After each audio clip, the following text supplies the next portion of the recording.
আজকের রেসিপি মেথি সিমুই বা মিঠা সিমুই। এই সিমুইয়ের রেসিপি আজকের আমি বানাতে চলেছি। তো এই রেসিপিটা এতটা সোজা বানানো, আর খেতেও কিন্তু দুর্দান্ত হয়।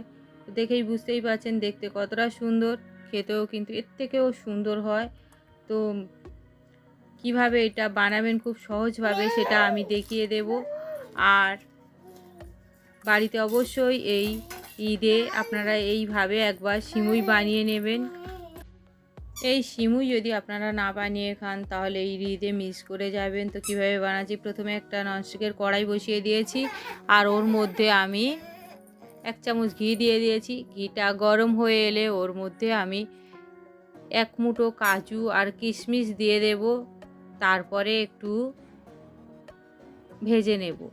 তো এই ভাজাটা কিন্তু, আর এটা কিন্তু খুব বেশি ভাজার দরকার নেই, অল্প একটুখানি ভাজলেই হয়ে যায়, মিনিট খানেক মতো লাগে, খুব বেশি ভাজার দরকার পড়ে না।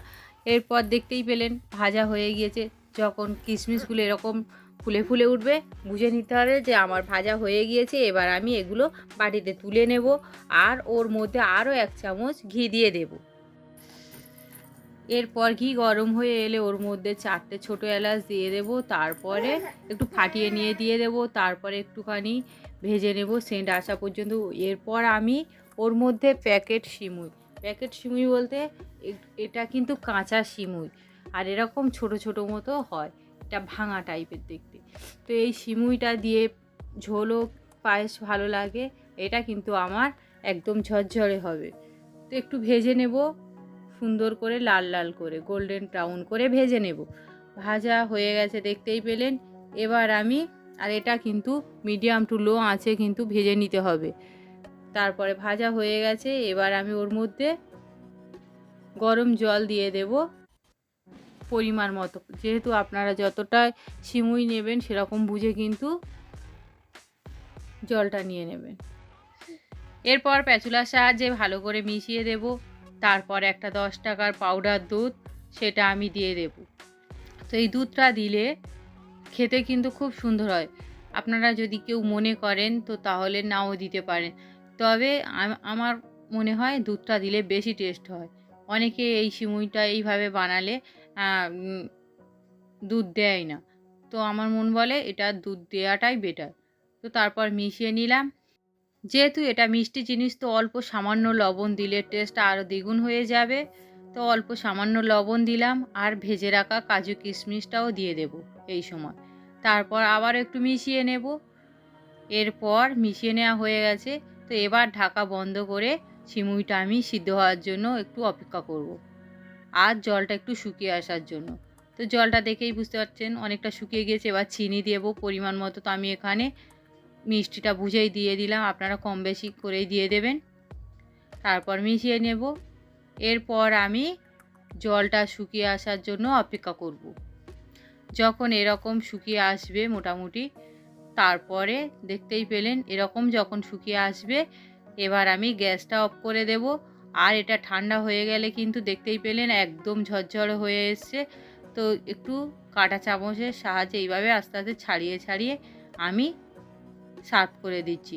তো দেখুন এইভাবে আপনারা কিন্তু এই মিঠা সিমুই বানিয়ে নিতে পারেন।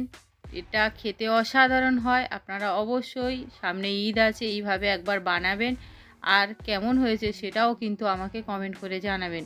আমার এই রেসিপিটা যদি ভালো লাগে তাহলে আমার চ্যানেলকে লাইক, কমেন্ট, শেয়ার ও সাবস্ক্রাইব করে দেবেন, যাতে আমি পরবর্তী ভিডিও দেওয়ার সঙ্গে সঙ্গে আপনারা প্রথমেই দেখতে পান। সবাই ভালো থাকবেন, সুস্থ থাকবেন। ধন্যবাদ সবাইকে। আর দেখা হবে পরের রেসিপিতে। আমার চ্যানেলে আরও নিত্য নতুন অনেক রেসিপি আছে, পারলে আপনারা দেখে নেবেন। আর কতটা ঝরঝরে হয়েছে আপনারা দেখেই বুঝতেই পারছেন। তবে এটা ঠান্ডা হওয়ার পরে বেশি ঝরঝরে হয়ে যায়, এই রকম যদি কাঁটা চামচের সাহায্যে একটু ছাড়িয়ে নেওয়া যায়। তো আপনারা দেখেই বুঝতেই পারলেন। তো অবশ্যই করে আপনারা একবার হলেও এই পায়েসটা বানাবেন। সামনের ঈদ, রোজা রয়েছে, অনেকে রোজার মধ্যেও বানায়। আপনারা বানিয়ে খেয়ে দেখবেন, দেখেই বুঝতেই পারছেন দেখতে কতটা সুন্দর হয়েছে, খেতেও কিন্তু এর থেকে আরও সুন্দর হয়েছে। অবশ্যই আপনারা দুধ দিয়ে বানাবেন। দুধ দিয়ে হয়তো জড়িয়ে যায়, অনেকে ভাবে সেই জন্য দুধ দেয় না এই সিমুইটায়, কিন্তু আপনারা অবশ্যই দুধ দিয়ে বানাবেন, দেখবেন খেতে এত সুন্দর হবে যে এর স্বাদ সারা জীবন মুখে লেগেই থাকবে। আর অনেকেই দুধ দিয়ে বানায় না, তো অবশ্যই পারলে দুধ দিয়েই বানাবেন। একটু হয়তো কাঁটা চামচ দিয়ে ছাড়িয়ে নিতে হবে, কিন্তু খুব সুন্দর লাগে। আর আমার চ্যানেলে যদি নতুন বন্ধু হয়ে থাকে তাহলে তাদেরকে আমার চ্যানেলটা সাবস্ক্রাইব করার অনুরোধ রইল। দেখা হবে পরের রেসিপিতে।